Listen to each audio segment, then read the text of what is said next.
Enmeshment is a topic that comes up when you're looking into dysfunctional family systems. And so I thought I would go over what enmeshment is. Enmeshment is a family dynamic where boundaries are weak or non existent. There are no personal boundaries. The individual identities of all the family members are blurred together. Instead of being seen as separate individuals, family members are treated as emotional extensions of one another. Thoughts, feelings, even responsibilities are shared in very unhealthy ways. In an enmeshed family, closeness is determined by control and access, not respect and autonomy. Separating or individuating is seen as betrayal or abandonment instead of normal, healthy human development. Common signs of enmeshment are parents who overshare adult problems with their children, expect their children to meet their emotional needs, parents that rely on their children for comfort, validation, or even decision making. Children may be treated like a best friend, a therapist, or even a partner. They're not guided like a child. Often the child ends up being more the parent. Privacy is not respected. Guilt is used to control, and disagreement is seen as disloyalty. Oftentimes, in enmeshed families, if a child says, I feel this way, the parent will argue with the child. No, you don't feel that way. You feel like I do. You don't know what you think. You will see when you're older that I was right. The child's feelings and views are completely dismissed if they don't agree with the family narrative. This teaches a child to doubt their feelings and inner world, and it also teaches them not to share it. Many of these parents tend to rewrite history in their own mind.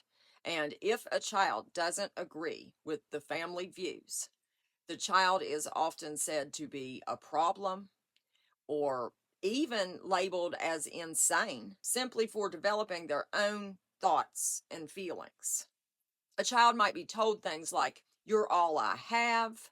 Families don't keep secrets after everything I've done for you, which trains a child that boundaries are selfish and cruel.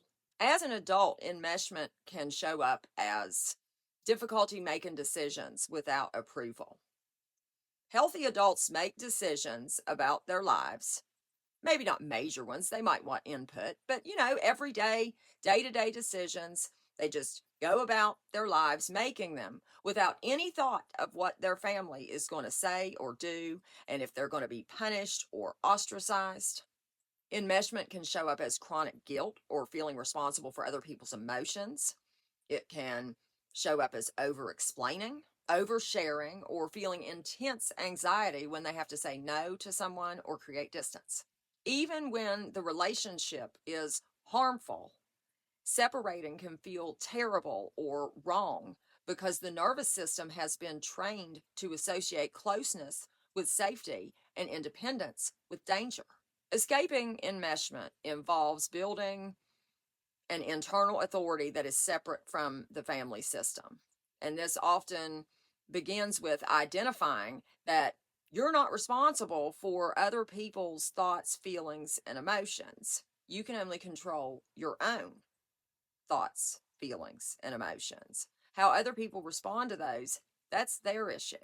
Other people's feelings and crises simply aren't yours to manage.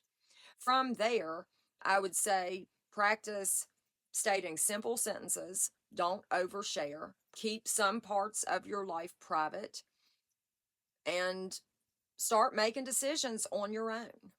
As you build trust in yourself, it becomes a lot easier.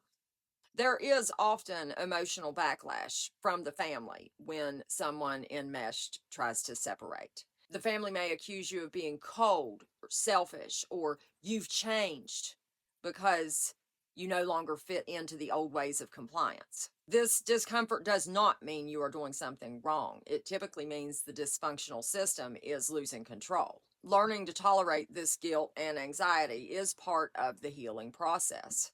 Recognizing that guilt is conditioning is important. If your conscience is okay with whatever you're doing, It does not matter what anyone externally says. Healthy relationships are those where closeness and separateness can exist at the same time. You can love people without being responsible for them, and you can be connected to someone without being fused. Real intimacy is not built on guilt, fear, and access to your inner world on demand. True intimacy is built on respect, choice, and being accepted as a whole person. Have a good day.